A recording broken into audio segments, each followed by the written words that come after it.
Hong Kong, Bloomberg, as exporters feel the heat of the trade war. China's powerful domestic consumption engine was supposed to provide some protection for investors in the nation's stocks.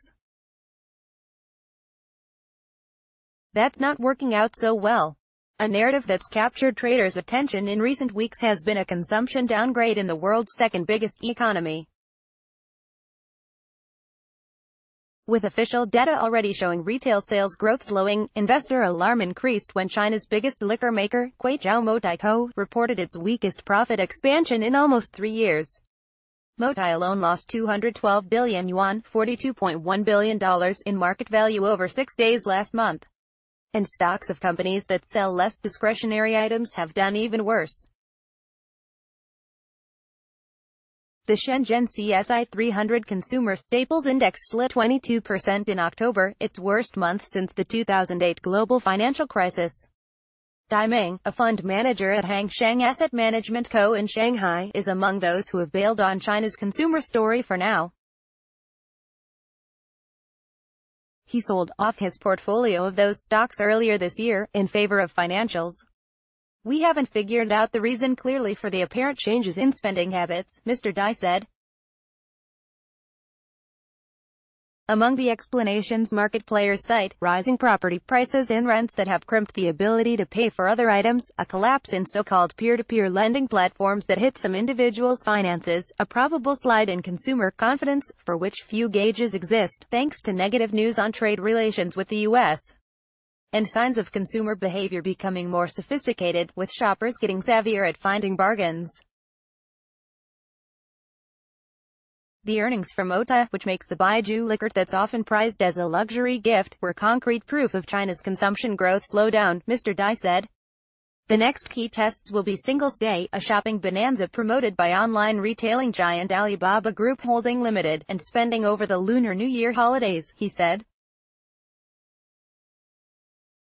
Bloomberg intelligence analysts remain cautious on the prospects for spending during Singles Day, noting that Chinese online appliance sales were weak in October. Investors aren't the only ones worried about China's consumers. Authorities are taking steps to shore up spending, all the more so with trade tensions sending manufacturing gauges to the weakest levels since the economy's 2015-2016 hard landing scare.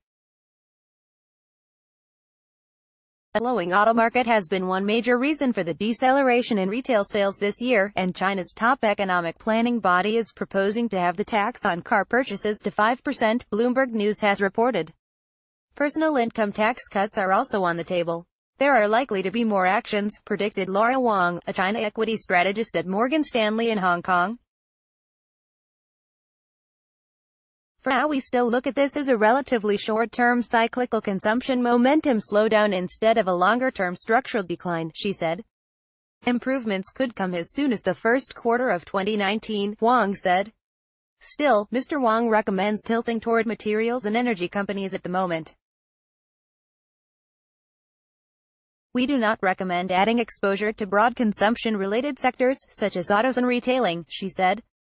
Among the consumer-related companies that showcased the reason for caution, Tsingtao Brewery Co. saw a mere 0.4% rise in sales volume in the third quarter. Midea Group Co., China's, and the world's, largest appliance maker, said this week that revenue rose 1% in the third quarter, against analysts' forecast for an 8.9% increase. SAIC Motor Corp saw the first year-on-year decline in sales since 2012. In the third quarter, Chinese consumer stocks have wiped out $302 billion in market value as of Thursday from June 12, when the discretionary and staples sectors of the CSI 300 index reached recent highs, according to data compiled by Bloomberg. People haven't been this pessimistic in over a decade. Consumers' confidence is weak and they dare not spend money, said Jinghua Lin, an analyst at Capital Securities Corp. We may have to wait until the end of midterm elections in November and the G20 meeting for any shift in sentiment, Mr. Lin said, referring to next week's U.S. congressional elections and the subsequent planned meeting between Presidents Donald Trump and Xi Jinping.